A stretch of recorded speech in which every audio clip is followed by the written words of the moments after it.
I was at Union Station, a train station in Chicago, and this local bar was just blasting this song, and I heard this lyric, no roadmap, but I'm getting lost on purpose. Yeah. And I'm like, that's me right now, that's me. No roadmap, getting lost on purpose. Phone no service, but it's clear out here. And then I look it up, and I do the Shazam, and I'm like, oh, well, this makes sense. Dude, that's pretty cool.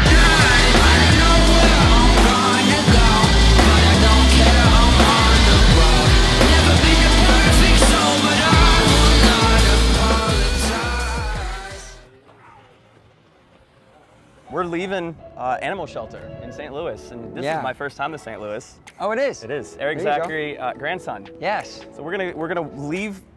It's just an awesome experience where we got to hold puppies and get involved. And hold up the shirt too. Let's shout them out real quick. Yeah, give them a shout. Amazing. Bam. Stray Rescue St. Louis. You already know. Stray Rescue STL on IG. Out here rescuing, giving them clout. Right. Right now we're in transit. We're moving and we're on the go. You and I are very similar lives. We're kind of in a different city every night. I think. Wow. So where do you find your equal? Is this it when you're actually moving? Is that where you try to like chill? Interesting question. Yeah, I mean, at a certain point, I think that you have to learn how to find stillness in the flux, like in the motions. Yeah. Or else it can be really hard. For me, I started touring more about a year ago. It was like about the middle of May of last year, and since then I've been on the road. Wow. I think 10 of the last 12 months. So we've been across America a couple times, across Canada, and through the UK a couple times, and across Europe.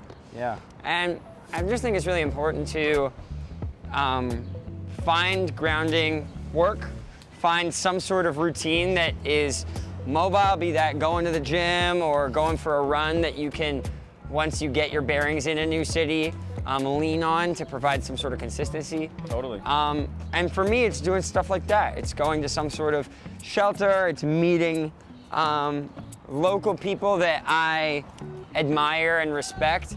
And even though I'm only in St. Louis for a day, this is my 4th time here this year, and it almost becomes a second home when you start to meet people. There's a certain familiarity to getting to know the people at the local rock stations, getting to see some fans at the merch table for the 3rd, 4th time.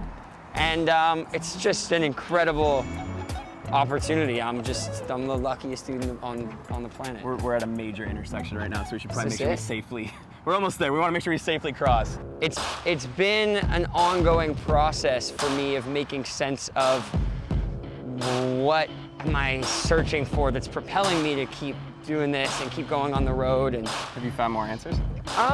Beginning to, as I do stuff like that, you know, as I meet local people, as I get more anecdotal evidence that the stories that we're telling and the example that we're trying to set is resonating with people. That seems to me far more important than just trying to prove to somebody back home that I can do it, or you're successful, or you play a show, or you...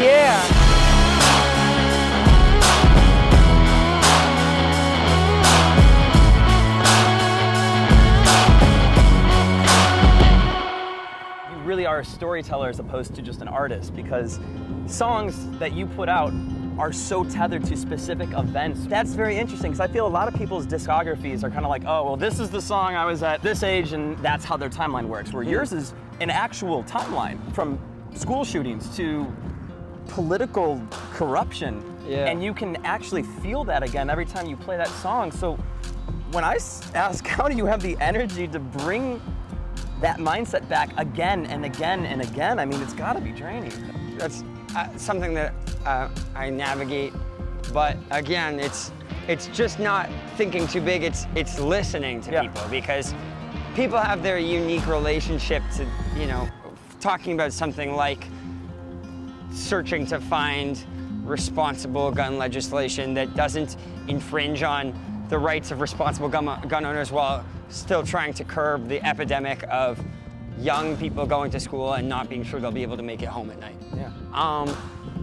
It was one thing when it was a news headline for me, but when I started playing that song and going on tour, I was meeting family members of victims, I was meeting first responders, teachers, and I think that really helped bring it home, the sense of urgency for me, And you meet people like that, and it's like, if they're not tired of this stuff yet, if they're not done working, then how can I be? So You play with fire, so get ready.